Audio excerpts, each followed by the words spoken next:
श्रीमान मनोहर लाल जी, जम्मू कश्मीर के उप मुख्यमंत्री श्रीमान निर्मल सिंह जी, कैबिनेट सचिव श्रीमान पीके सिन्हा, फूफा सचिव श्रीमती नंदिता जी, शहरी विकास मंत्रालय के सचिव श्रीमान मधुसूदन जी, राज्यों से आए हुए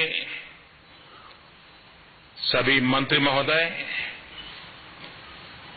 नगर और महानगरों से आए हुए अध्यक्ष और मेयर श्री, अधिकारीगण, इस क्षेत्र से जुड़े हुए एक्सपर्ट्स, फाइनेंशियल इंस्टीट्यूशंस के सभी मुखिया, अनेक देशों के राजदूत महोदय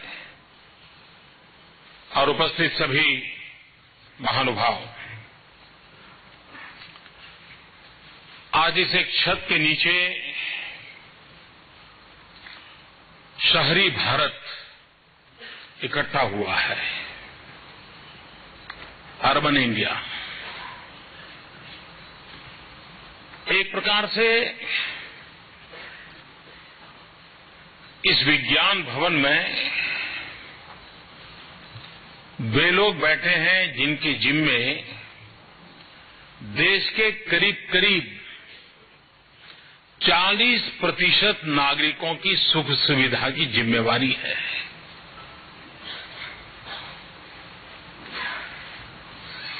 इस देश के 40% जनसंख्या, करीब करीब 40%, जो या तो शहरों में जीवन गुजारा करती हैं या शहरों पर आधारित अपना जीवन गुजारा करती है, उनको क्वालिटी ऑफ लाइफ कैसे मिले,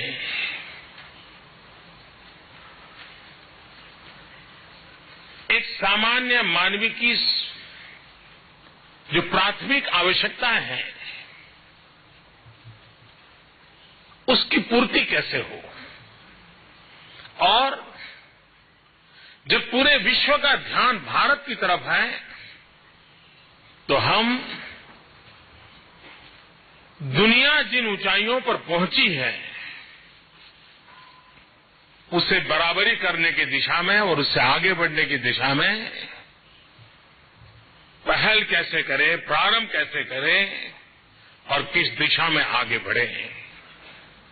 तो उन दोनों लक्ष्यों की पूर्ति को ध्यान में रखते हुए एक तरफ झुग्गी झोपड़ी में जिंदगी गुजारा करने वाला वो परिवार, एक तरफ रोजी रोटी की तलाश में शहर की ओर आया हुआ मजबूरन नागरिक, और दूसरी तरफ बदलता हुआ वैश्विक परिवेश।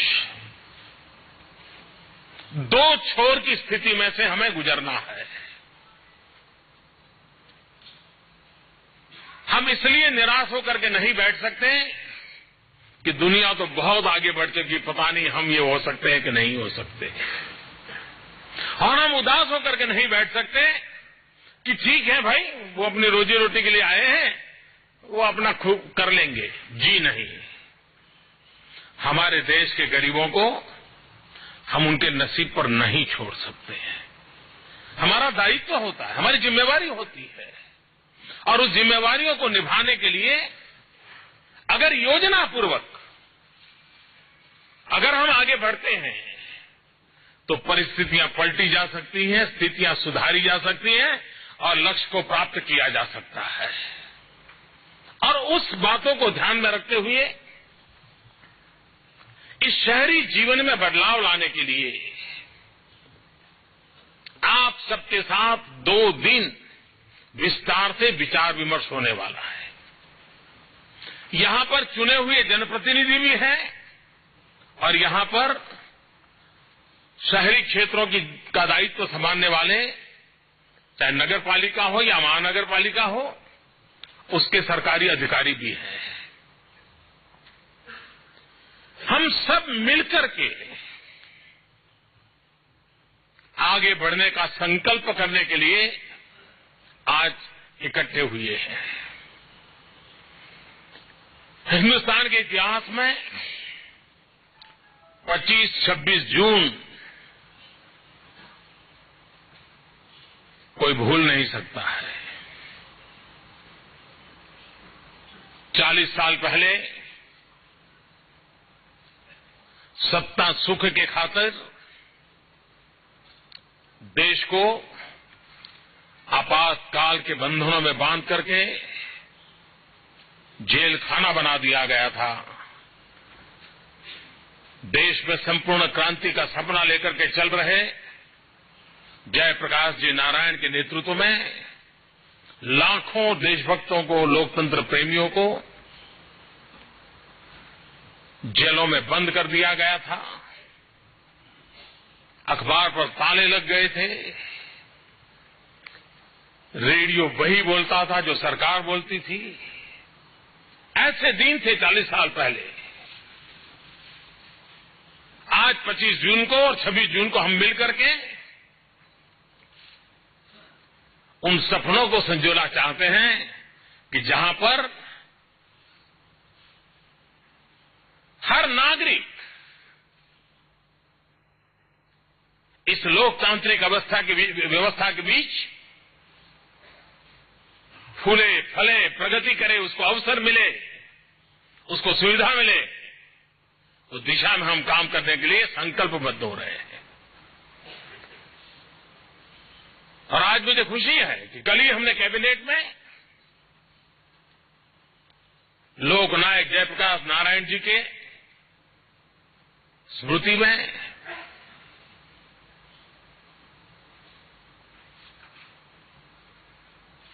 एक राष्ट्रीय स्मारक बनाने का निर्णय किया है, जो लोकतंत्र प्रेमी नागरिकों के लिए हमेशा हमेशा वो दिशा दर्शक बनता रहेगा और विकास की सारी योजनाएं, यात्राएं जन सामान्य के सहयोग से, जन सामान्य की भागीदारी से कैसे आगे बढ़े, उस दिशा में हम निरंतर प्रयत्नरत करना चाहते हैं। हमारे देश में करीब 500 शहर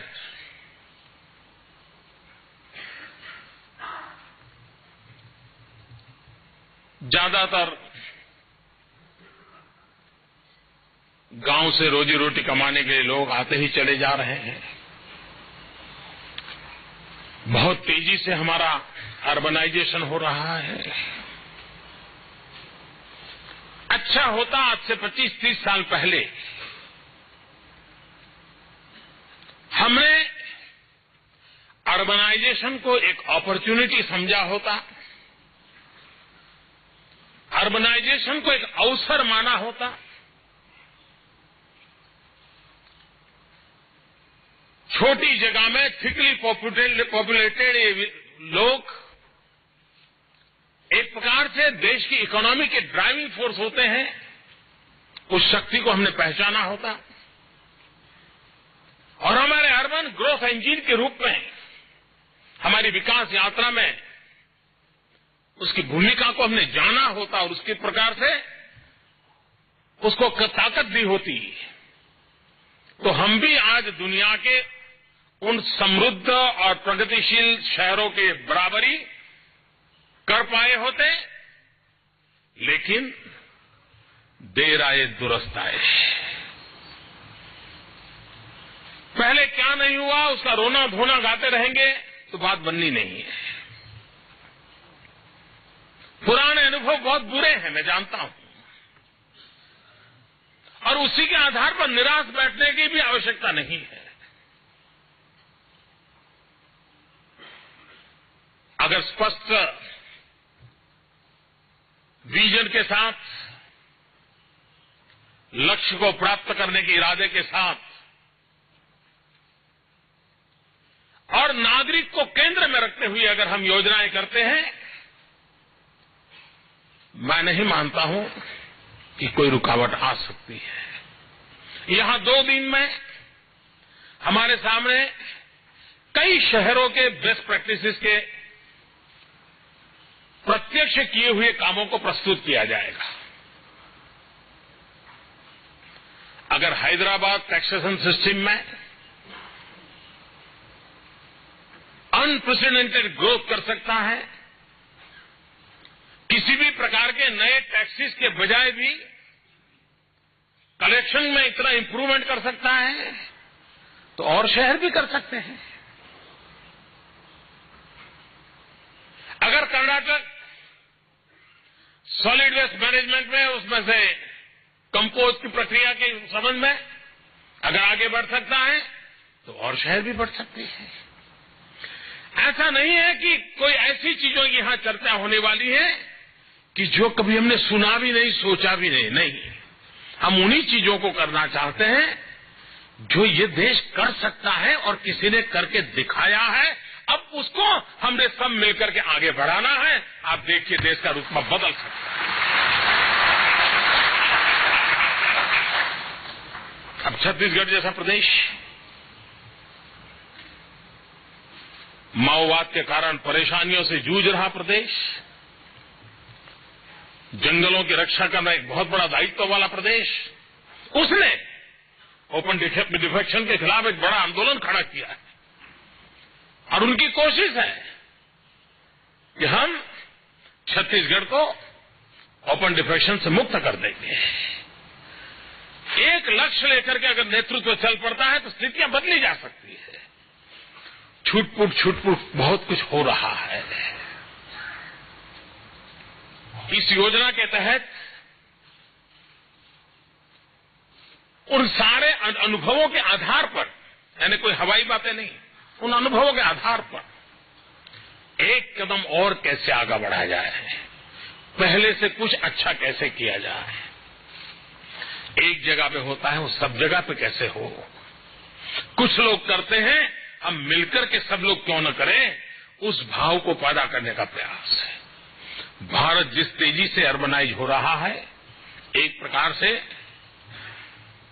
यूरोप के किसी छोटा देश देखें तो हिंदुस्तान में हर वर्ष एक नया देश जन्म लेता है शहरों में। मतलब हमारे सामने कितनी बड़ी चुनौती है। उस चुनौती को पार करने के लिए हमने निश्चित योजनाओं के साथ आगे बढ़ना पड़ेगा। कुछ कानूनी बाधाएं होगी तो उसके रास्ते खोजने पड़ेंगे। आर्थिक व्यवस्थाओं की भी व्यवस्था होगी, उसके संबंध में स्थानीय इकाई, राज्य सरकार, केंद्र सरकार, सबने मिलकर के एक मॉडल खड़ा करना होगा ताकि हम पैसों के कारण अटके नहीं। आज PPP model, public private partnership का मॉडल करीब करीब स्वीकृत हो चुका है। उसको कैसे हम बल दें, हम ज्यादा से ज्यादा अर्बन इंफ्रास्ट्रक्चर के लिए फॉरेन डायरेक्ट इन्वेस्टमेंट को कैसे लाएं, हम आर्थिक संसाधनों को विश्व में जहां से भी प्राप्त कर सकते हैं कैसे प्राप्त करें, लेकिन निर्धारित समय में हम इन स्थितियों को कैसे बदले। किसी भी इंसान, गरीब से गरीब इंसान का एक सपना होता है, खुद का अपना घर हो। और एक बार अगर खुद का घर हो जाता है तो फिर वो सपने संजोने लग जाता है। जब मकान मिलता है तो सिर्फ छत नहीं मिलती, 4 दीवारें नहीं मिलती हैं। जब गरीब को घर मिलता है तो धीरे धीरे उसके इरादे भी बदलने लग जाते हैं। घर मिलते ही मन करता है यार एक आध दरी ले आए तो अच्छा होगा, फिर मन करता है यार 2 कुर्सी लाए तो अच्छा होगा, फिर करता है नहीं यार टीवी मिल जाए तो अच्छा होगा, फिर लगता है ये सब करना है तो थोड़ी ज्यादा मेहनत करे तो अच्छा होगा, फिर कर लगता है फालतू खर्चा करता था अब उसको थोड़ा पैसे बचाऊंगा, अगले महीने ये लाऊंगा। जीवन में बदलाव शुरू हो जाता है। और वही सेल्फ मोटिवेशन इन कारणों से आता है। हमारी कोशिश ये है सिर्फ मकान देना यानी एक परिवार को जो कि बेघर है वो घर वाला बने, इतना नहीं, उसको जीवन जीने की हैसियत देना, उसके मन में जीवन जीने का उमंग भरना, उसके जीवन में जीवन को साकार होने का आनंद देखने को मिले और आने वाली पीढ़ियों को देने का उसका सपना पूरा हो, ऐसा एक माहौल बनाने का इरादा है। शहरों में करीब करीब 2 करोड़ से ज्यादा परिवार, उनके लिए घर बनाने हैं। अब हमारा देश ऐसा है कि अगर नहीं बना तो जवाब मुझसे मांगा जाएगा। कोई उनसे जवाब नहीं मांगेगा कि ये 2 करोड़ बेघर रहे क्यों, कोई नहीं मांगेगा। है देश का स्वभाव है, क्या करेंगे, हमें उसी से गुजारा करना है। लेकिन कोई कुछ कह देगा, इस डर के कारण हम काम करना छोड़ दें तो देश का कभी भला नहीं होगा।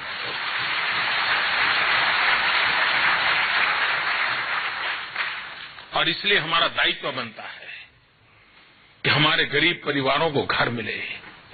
आजादी के 75 साल हो रहे 2022 में,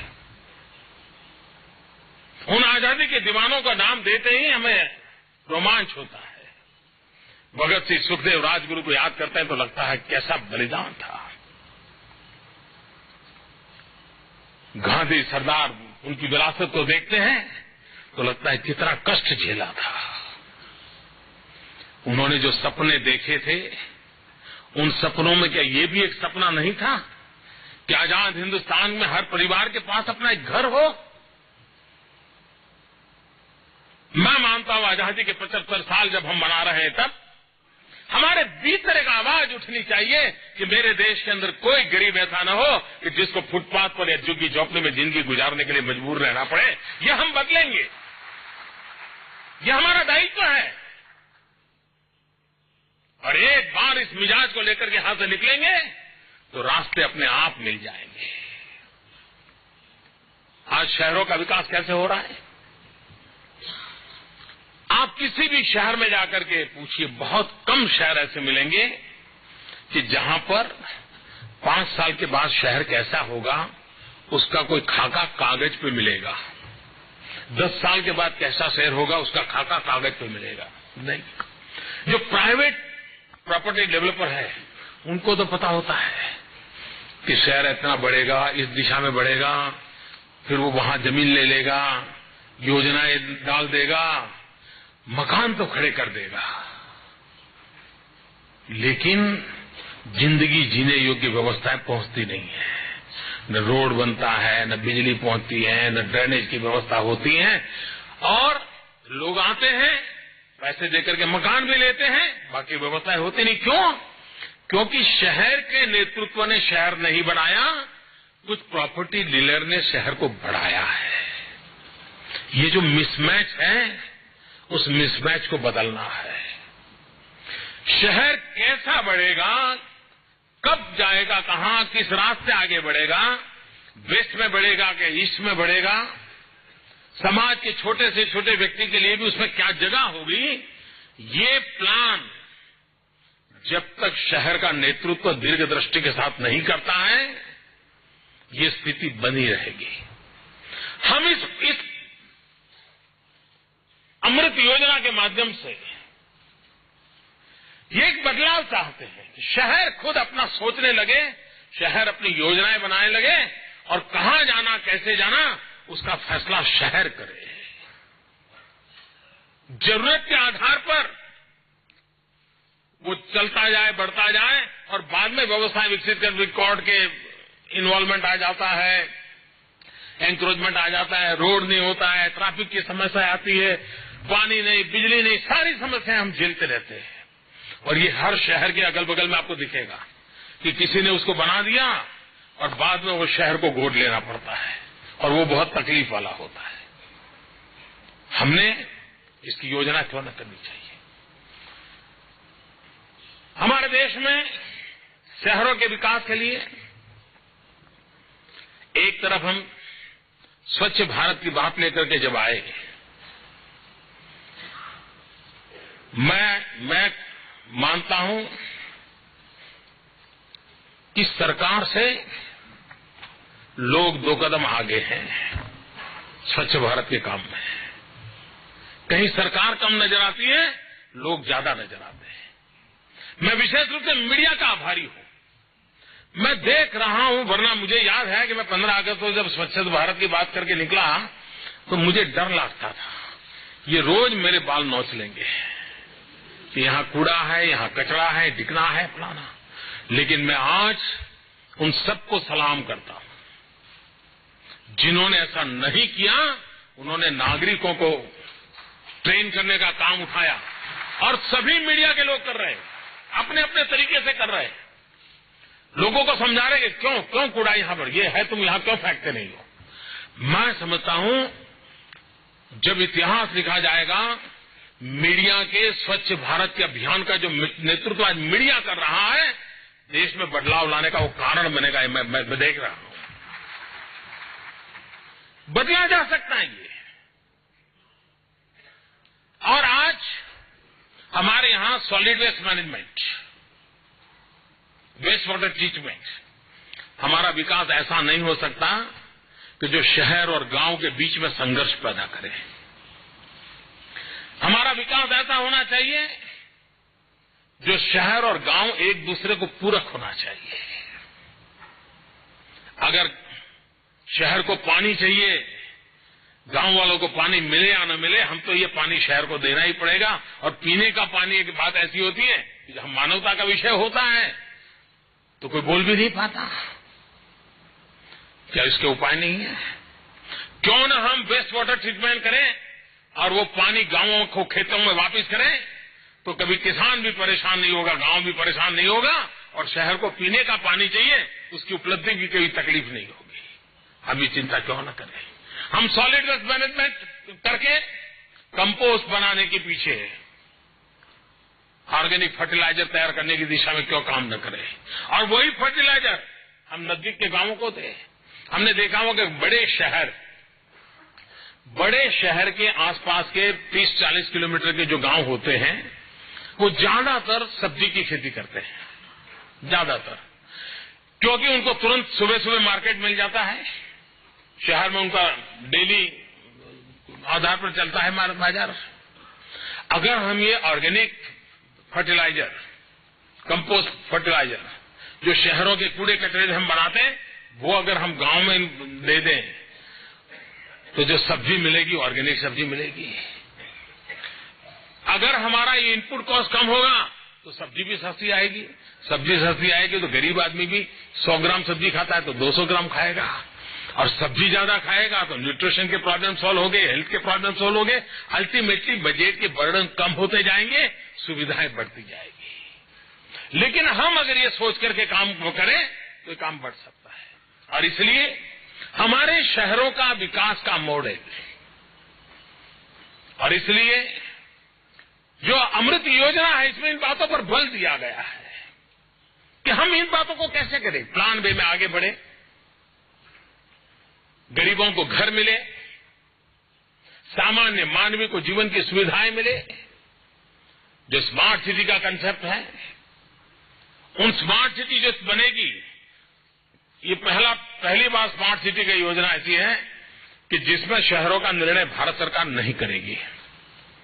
शहरों को स्मार्ट बनाने का निर्णय राज्य सरकार नहीं करेगी। शहरों को स्मार्ट बनाने का निर्णय वो शहर का नेतृत्व, वो शहर के नागरिक, वो शहर के म्युनिसिपैलिटी के लोग तय करेंगे। थोपा नहीं जाएगा, आवाज नीचे से उठनी चाहिए। और इसलिए पहली बार हिंदुस्तान में चैलेंज रूट के आधार पर स्मार्ट सिटी बनाने का निर्णय किया है। दुनिया के कई देशों ने ये प्रयोग किया है, कुछ पैरामीटर तय किए, और जो शहर इस पैरामीटर को पूर्ति करेगा वो एंट्री पाएगा स्पर्धा में। फिर उसकी दूसरी एग्जाम देनी पड़ेगी, उसको पार करेगा तो सिलेक्ट होगा। जब सिलेक्ट होगा तो फिर भारत सरकार, राज्य सरकार मिल करके उस शहर की ताकत में साथ जोड़ करके उसको स्मार्ट सिटी बनाने की दिशा में आगे बढ़ेंगे। अगर ये योजना ऊपर से आएगी तो क्या होगा? भाई ये काम क्यों नहीं हुआ? वो दिल्ली वालों ने नहीं किया। ये काम क्यों नहीं किया? वो हमारे राज्य सरकार वाले नहीं करते। नहीं, ये नीचे से होना है और कहीं पर कोई कठिनाई न आए उस दिशा में आगे बढ़ना है। मैं समझता हूं यहां पर आए हुए सभी महानगर के महानुभावों के लिए ये चुनौती है। उस चुनौती को स्वीकार कीजिए और जो पैरामीटर तय हो स्पर्धा में आइए, जीत करके आगे निकलिए। और एक बार आपने जीत, और जीवन में स्पर्धा हर जगह पे होती है। आप मेयर भी बनते हैं तो स्पर्धा से ही तो बनते हैं, किसी ने ऊपर से तो नहीं बिठा दिया आपको। आप कहीं नौकरी लेने जाते हैं तो वहां भी तो कंपटीशन होती है। आप कंपटीशन को पार करते हैं तो सिलेक्ट होते हैं। तो हमारे शहरी विकास में भी कंपटीशन आवश्यक है। उस कंपटीशन को ला करके स्मार्ट सिटी बनाने का प्रयास है। कभी कभी कुछ लोग माथापच्ची इसमें खपा रहे हैं कि स्मार्ट सिटी चीज है क्या। बहुत ज्यादा दिमाग खपाने की जरूरत नहीं है। हम मान लीजिए किसी रेलवे स्टेशन पे गए और जो पूछताछ वाला व्यक्ति वहां बैठा है उसको 2 सवाल पूछे हमने और उसने हमको 4-5 सवालों के जवाब दे दिए, जो कि हम पहले उसको पूछने के लिए सोच के गए थे, लेकिन वो समझ जाएगा इनको ये पूछना है तो जवाब दे। तो हम कहे यार ये बड़ा स्मार्ट आदमी है।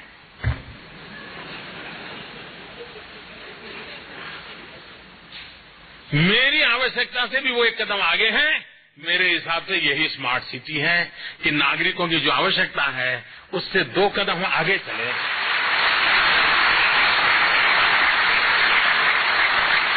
उसकी जो आवश्यकता है आप मांगोगे हाजिर है, आप चाहोगे हम सोच रहे हैं, आपका सुझाव है हमारी योजना बन रही है, 2 कदम आगे। आप देखिए, देखते ही देखते स्मार्ट सिटी बन जाएगी। टेक्नोलॉजी है, एनवायरमेंट फ्रेंडली डेवलपमेंट है, हमने प्रकृति के साथ जीना है, एनर्जी सेविंग हमारी स्वाभाविक व्यवस्था हो, वॉक टू वर्क ये कंसेप्ट लाना पड़ेगा। वरना एक जगह पे रहता है और रोज 1.5 घंटा वो ट्रैवलिंग करता है, फिर नौकरी पे जाता है, तो उसकी मैक्सिमम एनर्जी ट्रैवलिंग में जाती है, बची खुची काम में लगती है, तो वो काम कैसा होगा? अगर उसकी एनर्जी सेविंग होती है, वर्क टू वर्क का कंसेप्ट डेवलप धीरे धीरे हमारे यहां होता है और एक कंपोजिट व्यवस्था विकसित होती है कि जहां सब कुछ अवेलेबल हो, साइकिल पर भी जाए तो अपना काम हो जाए। हमने इस प्रकार के मॉडल को डेवलप करना ही होगा और जब ये डेवलप करेंगे तो अपने आप शहर के भीतर भी कई छोटे छोटे शहर बन जाते हैं और वो एक प्रकार से पूर्ण शहर बन जाते हैं। हम उस विचार को लेकर के कैसे आगे बढ़े, तो स्मार्ट सिटी के इस कंसेप्ट को हमने आगे बढ़ाना। चाहे हाउसिंग फॉर ऑल की बात हो, चाहे हमारे 500 नगरों को प्राणवान बनाना है, अमृतमय बनाना है, चाहे दुनिया की बराबरी करने वाले हमारे स्मार्ट सिटी की दिशा में उनमें कदम उठाना है, एक कंपोजिट योजना के साथ अर्बन इंडिया का हमारा विजन क्या है उसको लेकर के हम आए हैं। और ये योजना सरकार में बैठ करके कागज पे बनाई हुई ये योजनाएं नहीं है। शायद हिंदुस्तान में इतनी बड़ी मात्रा में कंसल्टेशन पहले कभी नहीं हुआ होगा। इतना कंसल्टेशन इस योजनाओं को चरितार्थ करने के लिए लगाया गया है। सभी प्रकार के स्टेक होल्डर्स को इसमें जोड़ा गया, उनसे पूछा गया, उनसे जानकारी ली गई है, उनकी समस्याओं को समझा गया है और उसको चरितार्थ करने का प्रयास किया है। फाइनेंशियल वर्ल्ड को भी, उनको भी विश्वास में दिया, बताइए भी कैसे आप आगे आ सकते हो। जो रियल एस्टेट डेवलपर हैं उनको भी पूछा गया कि बताइए भाई कैसे आगे बढ़ सकते हैं। जो कानूनविद है कि जिसके कारण कानूनी समस्याएं न आए, उनसे पूछा गया है। दुनिया में जो अच्छा हुआ है, जिन्होंने अच्छा किया है, उनको भी साथ जोड़ा गया है। इस क्षेत्र में जिन जिन की पहचान है दुनिया में, उन सबकी सलाह ली गई है और एक सबसे विचार विमर्श करके एक ब्लैक एंड व्हाइट में चीजों को प्रस्तुत करने का प्रयास किया है। एक बार ये चीजें तैयार हुई हैं, अब आगे बढ़ने में देर नहीं लग सकती। ये सरकार कंज्यूमर की सुरक्षा इस पर सजग है। पार्लियामेंट में एक बिल ऑलरेडी हमारा गया है, अभी संसद में चर्चा होगी इसकी। वरना हमारे देश में चाहे अनचाहे ये जो बिल्डर लॉबी है उनकी छवि काफी गिरी हुई है और गरीब आदमी अपनी जिंदगी की पूरी पैसा उसमें लगाता है, यानी उसके जीवन का वो एक ही घटना होती है और फिर वो जब लूट जाता है तो उसका तो सब लूट जाता है। ये छोटे छोटे गरीब कंज्यूमर को प्रोटेक्ट करने के लिए संसद में कानून लाया गया है जो आने वाले सत्र में पारित होगा। तो हम विकास चाहते हैं, हर को जोड़ना भी चाहते हैं, लेकिन साथ साथ हम सामान्य नागरिक की आवश्यकताओं की पूर्ति को भी ध्यान देना चाहते हैं। मुझे विश्वास है कि आज 25 जून ये शहरी भारत विज्ञान भवन में एकत्र आकर के आधुनिक भारत के निर्माण के लिए वैज्ञानिक तौर तरीके से आगे बढ़ने का संकल्प लेकर के आगे बढ़ेगा। नगरपालिका, महानगरपालिका का जो नेतृत्व आया है, मैं उनसे एक गुजारिश करना चाहता हूं। यहां सब राजनीतिक दल के लोग होंगे, यहां सभी राजनीतिक पृष्ठभूमि के लोग होंगे, लेकिन एक बात निश्चित है, हम जब इतिहास पढ़ते हैं तो उन बातों को गौर करते हैं कि फलाना राजा था, 5 साल ही उसको कार्यकाल मिला था, लेकिन उसने अपने राजकाल में ये 2 चीजें अच्छी करके गया था। 200 साल के बाद भी लोग उसको याद करते हैं, 100 साल के बाद भी याद करते हैं। उनके कार्यकाल में ये काम हुआ था, उनके कार्यकाल में ये तालाब बना, शहर की पानी की समस्या निकल गई थी, उनके कार्यकाल में 150 साल पहले स्कूल बना था, उस स्कूल में से इतने बड़े बड़े लोग तैयार हुए। जिसको शासन का अवसर मिलता है उनकी पहचान 50-100 साल के बाद भी कौन सा अच्छा काम करके गए उससे तो नापी जाती है, तोली जाती है।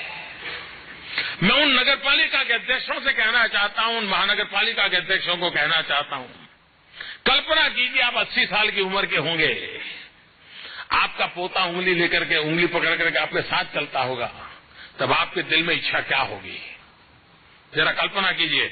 मैं दावे से कहता हूं आपके दिल में इच्छा ये होगी कि छोटा पोता जो ज्यादा कुछ समझता नहीं, उंगली पकड़ करके वहां ले जाएंगे और कहेंगे देखिए ये भवन है ना, मैं जब अध्यक्ष था ना मैंने बनाया था, ये जो गांव में तालाब है ना, मैं जब अध्यक्ष था ना मैंने बनाया था। हर किसी की ख्वाहिश होनी चाहिए कि अपने कार्यकाल में अपने शहर को कोई अच्छा नजराना देकर के जाने की। आपके जीवन की सफलता उसमें है, आपकी जीवन की सफलता उस बात में नहीं है कि आपने कितने लोगों को पराजित किया, कितनी बार चुनाव जीत करके आए, कितनी बार आपने गठजोड़ करके सत्ता को हासिल किया। ये सफलता का मानदंड नहीं होता है। सफलता का मानदंड ये होता है कि जिस जनता जनार्दन के आपको अवसर दिया है उनके लिए क्या करके गए, क्या करके गुजरते हैं। अगर ये मन में संकल्प लेकर के जाते हैं, ये इरादा लेकर के जाते हैं कि मुझे 5 साल का कार्यकाल मिला है, मुझे 3 साल का कार्यकाल मिला है, जनता जनार्दन ने मुझे अवसर दिया है, मैं मेरे नागरिकों के लिए ये करके जाऊंगा, और उसका जो संतोष मिलेगा ना वो अद्भुत संतोष होगा, अद्भुत संतोष होगा। जीवन भर जीने के लिए वो आपके लिए एक बहुत बड़ा अवसर बना रहता है। अपने पोते के पोते भी अगर आपके आंखों के सामने हैं तो आपका मन करेगा कि अपना उस अचीवमेंट उसको बता के जाएं।